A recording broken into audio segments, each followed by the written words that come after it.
News capital express में आपका स्वागत है। शुरुआत करते हैं खास खबर के साथ। मामला भिंड जिले के श्रीराम नगर अचेर रोड देहात थाना क्षेत्र का है, जहां मंगलवार को 11 वर्षीय आर्यन शर्मा अपने घर से बाहर खेलते हुए लापता हो गया था। जब देर तक घर नहीं लौटा तो आर्यन के पिता ने देहात थाना पहुंचकर गुमशुदगी की शिकायत दर्ज कराई। इसके बाद पुलिस और परिजन ने अपने अपने स्तर से आर्यन को भिंड के अलावा इटावा, ग्वालियर और रिश्तेदारों में भी ढूंढा, लेकिन उसका पता नहीं लगा। लेकिन सुबह घर के पास खाली प्लाट में जब मजदूर काम करने लगे पहुंचे तो उन्हें प्लास्टिक की बोरी में बालक का शव दिखाई दिया, जिसकी सूचना पुलिस को दी गई। एक दिन पूर्व आर्यन की गुमशुदगी की रिपोर्ट दर्ज कराई गई थी, जिसको लेकर पुलिस ने परिजनों को सूचना दी तो परिजनों ने शव की आर्यन के रूप में पहचान की। सनसनीखेज वारदात को पूरा शहर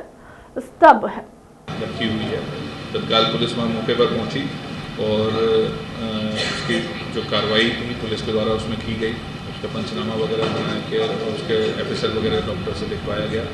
और डॉग स्क्वाड के माध्यम से भी वहाँ पे घटनास्थल का पता लगाने का प्रयास किया कि कौन इस घटना में संलिप्त हो सकता है। इसके उपरांत वहाँ से डेड बॉडी को भेजकर उसका पीएम वगैरह कराया गया और फिर पुलिस इसमें मौके पे लगी। वहाँ मौके पे घटनास्थल को घटनाक्रम जिस प्रकार से हुआ था, जो जगह थी,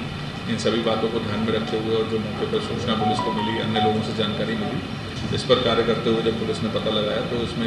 ये निकला कि जो स्कूल है उसका जो प्राचार्य लगता है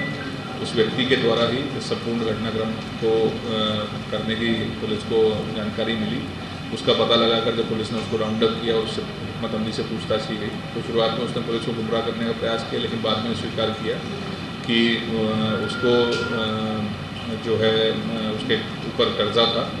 और उस कर्जे को पटाने के लिए उसने ये योजना गढ़ी थी कि इस लड़के को किडनैप करके उसके घर वालों से फिरौती मांगेगा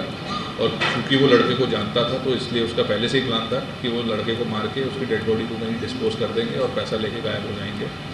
तो उन्होंने उस लड़के को जब सुबह वो खेल रहा था उसको बहलाकर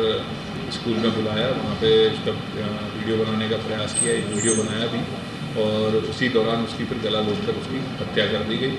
और उसके बाद उसके जो अन्य साथी थे उनके साथ मिलकर उसने उस डेड बॉडी को डिस्पोज करने का प्रयास किया और जो अन्य साक्ष्य थे उसको छुपाने का भी प्रयास किया, लेकिन समय रहते पुलिस को इसकी जानकारी मिल गई और पुलिस ने इस मुख्य आरोपी और इसके साथ साथ इसके अन्य जो 5 सहयोगी हैं जिन्होंने इस घटनाक्रम में उसका साथ दिया था उन सभी को पुलिस के द्वारा राउंड अप कर लिया गया। देखिए, मुख्य जो प्लानिंग और जो उसको बच्चे को मारने वाला कार्य था उसको किडनैप करके वो इस व्यक्ति के द्वारा किया गया, लेकिन उसके उपरांत उसकी बॉडी को डिस्पोज करने की प्लानिंग, उसके साथ साथ जो वस्तुएं उसमें लगी, जो बोरी, रस्सी, ये सारी चीज़ें उसमें लगी, गाड़ी वगैरह का व्यवस्था हुई और जितना इनकी प्लानिंग हुई उसमें किस तरह से इसको डिस्पोज करना है और कैसे हम फिरौती मांग के कैसे बचेंगे, ये सारी उसमें फिर ये 5 लोग भी उसमें इन्वॉल्व हुए। देखिए, वो इंडिविजुअल उसके बेसिस पे अभी हम लोग अभी इन्वेस्टिगेशन कर रहे हैं। अभी प्रथम दृष्टया जो उसके द्वारा संपूर्ण बात बताई गई है उसके आधार पर इन 5 को बनाया है। बाकी उनकी इंडिविजुअल अपनी अपनी जो रिस्पॉन्सिबिलिटी है, जो उन्होंने कार्य किया है, वो उसका पूरी विवेचना में